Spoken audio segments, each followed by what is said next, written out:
Here we go, guys. The madness is here. Cinderellas will be born. Heroes will be made. Shots will be knocked down at the buzzer and beyond. This is it right here. Just rev it up. Buckle your seatbelt. Get ready. You need perseverance. You need intestinal fortitude today. This is going to be a great, great day. I think it is as strong as any day in the sports calendar year, because you don't, by the end of it, how many times are you talking about High Point or McNeese State, or another UC San Diego or Yale? Or that's the beauty of the madness. It's where the little guy can rise up and become the headline in the most glorious way. It's a one-game playoff across the country. There's nothing like it, and it's great to be joining the big factor to start this holiday.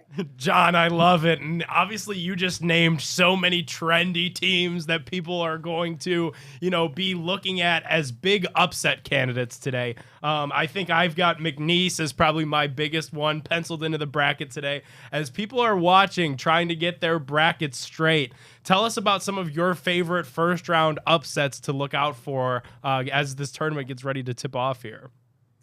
Well, I think the fascinating 5-12 game is Michigan and UC San Diego. UC San Diego has a kid named Aniwaniwa Tate Jones, who could become a household name by the end of the day. He's a bucket getter. He averages well over 20 points per game. This UC San Diego team, guys, has had a remarkable year. Their first trip to the NCAA tournament, they've only been in Division I a couple of years, 5 years. And they've got a top 30 defense, a top 60 offense. They're highly efficient, and it's not just Tate Jones. I'm telling you right now, this team's got dudes, and they've got matchup problems on the perimeter between Tyler McGee, who averages close to 17 a game. Hayden Gray's an outstanding defensive player. So I'm going to go with UC San Diego to pull that off, but I'm not done yet. I think that we're going to see multiple 11 seeds win in this first round. Give me Drake over Missouri behind Bennett Sturts. Head coach Ben McCollum's done an amazing job with his team. I think that we will see North Carolina keep the run going and beat Ole Miss. After making it into the NCAA tournament, I didn't necessarily agree with their selection to it, but I think they're gonna move on. Since 2018, 11s have been 500 against 6 seeds. So take at least 2 11s. They're 12-12 since 2018. I think that VCU could give BYU a game. In my bracket, I picked BYU. But, guys, I think High Point, a 13 seed, could give Purdue a run for their money. Purdue, Zach Edey's not walking through that door. They've got great perimeter play, but at times they're predictable offensively. And I think that the Panthers, led by a head coach, Alan Huss, who has done a terrific job there, have the firepower, led by Keza Jiffa and a guy who started his career at Kansas, Bobby Pettiford, who's a tough Bulldog guard. So I like High Point. I like Yale over Texas A&M. Give me the Ivy League champions. I always take the Ivy League champ. The last 2 years, the Ivy League champion has won a first-round game, and I am taking the Akron Zips to shock Arizona. Wow. Nate and Tavari Johnson, John Gross's offense has been terrific. Arizona sometimes is a victim of their own style where they're so frenetic and whatnot. But you know what?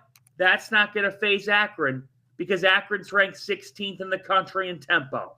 We have to get back to that Akron over Arizona pick, but John, you have deemed the West region the region of death. You have Florida, St. John's, Arkansas, Kansas, and by the way, the back-to-back national champions, UConn and Dan Hurley. While they're not as good as their old squads, you can never count them out. How do you see this West playing out, John?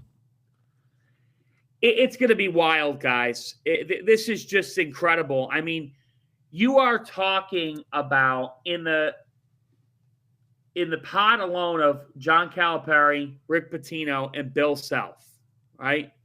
2,593 wins, 103 years of head coaching experience, 5 national championships, 17 trips to the Final Four. It's absurd. We've never seen a pod like this in the NCAA tournament in the first round. No way. You got the back-to-back reigning national champion UConn Huskies, who are trying to go for a three-peat. You've got Florida, who's playing the best of anybody going in the tournament. Nobody's hotter than Florida. You've got a dynamic 3 seed in Texas Tech. They're tough. They're long. They've got JT Toppin, who's a stud. Maryland's had a great year. You know, they're feisty, and they got a freshman named Derek Queen, who I love. But St. John's, to be 30-4 and have the number 1 defense in America, and the 4 losses are by a total of 7 points. For them to be a 2 seed in a region with Florida, who's the SEC champion, the SEC was the best conference in college basketball. It is the region of death. I think Florida will win it. But man, anything could happen because all these teams are tough. They defend at a very high level, and they've got a couple of bucket getters, whether it be with Florida, Walter Clayton, St. John's, R.J. Lewis, who has scored 20-plus points in 5 of the last 6 games. Texas Tech has J.T. Toppin. The star power in this is absolutely incredible. I mean, the West region, if you're a coach watching film, you're in the gates of hell this week trying to prep for it. That's hilarious. So, John, you kind of touched on that St. John's team, Rick Pitino. They've kind of been America's team, I think we can say, is the fair assumption as the brackets start to roll out. Everyone's rooting for Rick Pitino to go get one this year. Who's the Big East program, because you're a Big East guy yourself, that you want to see make that next renaissance back to the top level of the sport?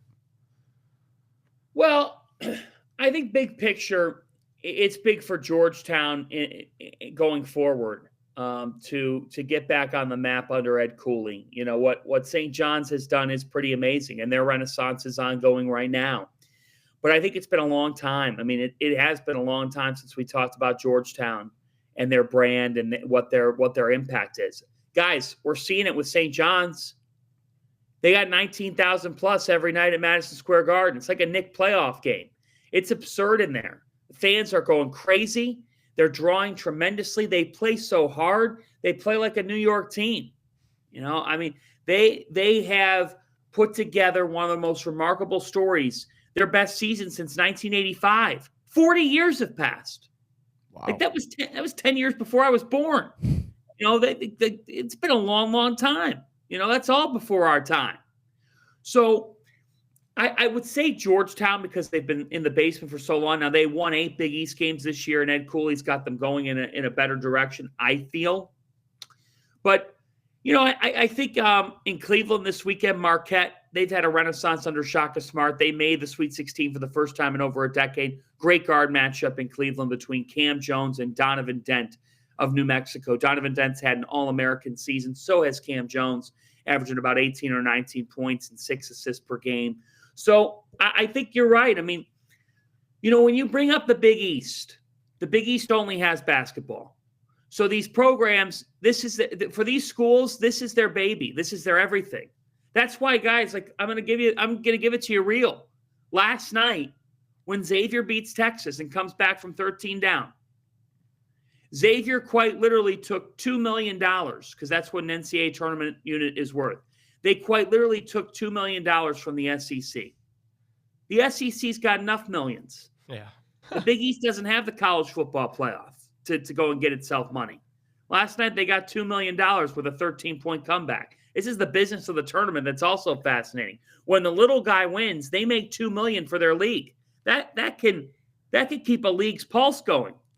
I want to touch on that Akron Zips pick real quick, John, before we get you out of here. Obviously, that's a trendy one up here in Northeast Ohio. We saw that MAC tournament final was crazy. They crawled back from down almost 20 points to win that thing at the end on a little floater layup to win it with 2 seconds to go. Tell us why you're so confident in the Zips going into this tournament.